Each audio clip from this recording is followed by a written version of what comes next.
Hello everybody, welcome back to another episode of For Film's Sake. I'm Bryan, the Anthony Fantano of films, and today we're going to be talking about Halloween Ends. Is it worth watching, or is it just a mediocre horror movie who, like Michael Myers, refuses to die? 4 years after her last encounter with masked killer Michael Myers, Laurie Strode is living with her granddaughter and trying to finish her memoir. Myers hasn't been seen since, and Laurie finally decides to liberate herself from rage and fear and embrace life.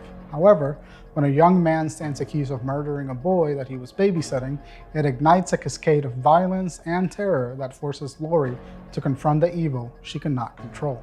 This film primarily follows Corey Cunningham, played by Rohan Campbell, as he is ostracized and bullied by the people of Haddonfield, forcing him into an encounter with Michael Myers, where he's essentially infected by evil and spends the rest of the film trying to become Myers 2.0.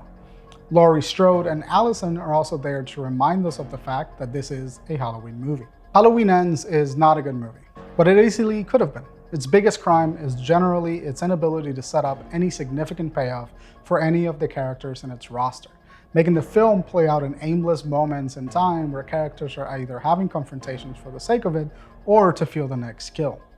And for a trilogy that seemingly wants to explore the nature of trauma and mob mentality, it does nothing worthy of note with the few characters that actually carry those experiences with them, reducing them more to objects of the town's anger and shoddy attempts at depth. This film feels structurally broken.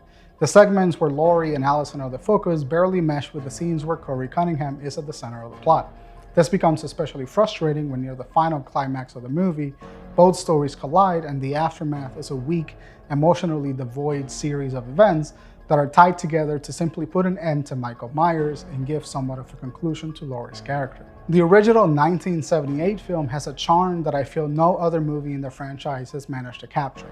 When the new trilogy started releasing, I was hopeful that the filmmakers would spend significantly more time exploring Laurie's mental health and how the event that is Michael Myers affects her and her relationships, given that she's a character we've easily spent the most time with during the entire franchise.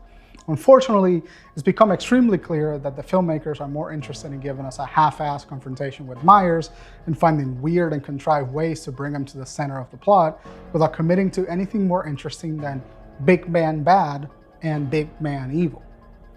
Halloween Ends constantly gives us the beginnings of depth and intrigue, but fails to capitalize on it at every single turn. Moments that would be fun and exciting are undermined by the film's obsession with the tedious melodrama surrounding Laurie's relationship with Myers. It's a boring, loosely tied together mess of characters and contrived events that go nowhere interesting, and it sacrifices the few moments of fun it has by trying to be way more meaningful than it needs to be.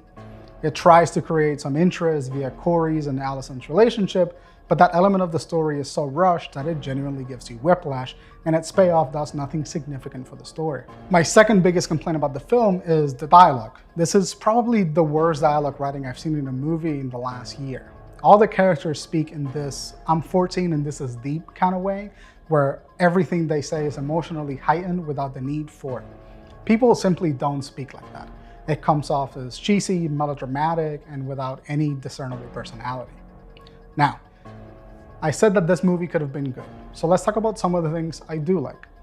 Jamie Lee Curtis is a fantastic actress, and I can tell that she's having a bit of fun with her performance. Laurie feels fleshed out, and she's genuinely an interesting character despite the fact that the material isn't really giving Curtis a lot to work with. It's the mark of a great actor when they can elevate any script. Some of the best moments of the film are when she's on camera. She's especially fun to watch during the final confrontation with Myers, but that's always kind of the case, isn't it? The kills in the movie are genuinely fun, with mostly great setups and cinematography that play to how campy and schlocky the franchise can be. At the end of the day, the Halloween films are slashers, and Halloween Ends shines through when it's allowed to participate in that genre without being held back by the contrived character moments and motivations. The gore effects in the film are phenomenal. They've chosen to use practicals when it needs to make a great impact for the audience, and it really works. All the wounds and gore felt grounded in reality and were really exciting to see. I wish we had gotten more of that kind of visual, but what little we did get was fantastic.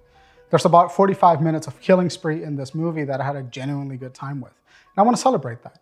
I wish the film had used those 45 minutes to more aggressively lead into its climax and give us something that had a bit more excitement and weight than what we got. But I really loved that length of time. That, however, fails to save the movie from feeling like a generically shot, written, and delivered piece of conventional horror that spends no real amount of time with its own characters, but expects the audience to have the emotional reaction of having done so.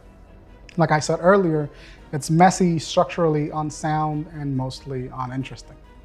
It truly falls flat in almost every way that I can think of, despite the fact that there are inklings of greatness dispersed through its runtime. If you're new to the channel, we rate things with a number scale from 1 to 5. 1 being an experience that is unenjoyable to anyone but a diehard fan, and 5 being a must-watch, even if you're traditionally disinterested in the genre. Halloween Ends is a weak 2. If you're a fan of the franchise, there might be something to glean out of it, but as a whole, it's an uninteresting film with little more to offer than some good kills, unintentional laughs, and a couple of moments where Jamie Lee Curtis is a badass. Let me know your thoughts in the comments below, and I'll see you next week for my review of Smile.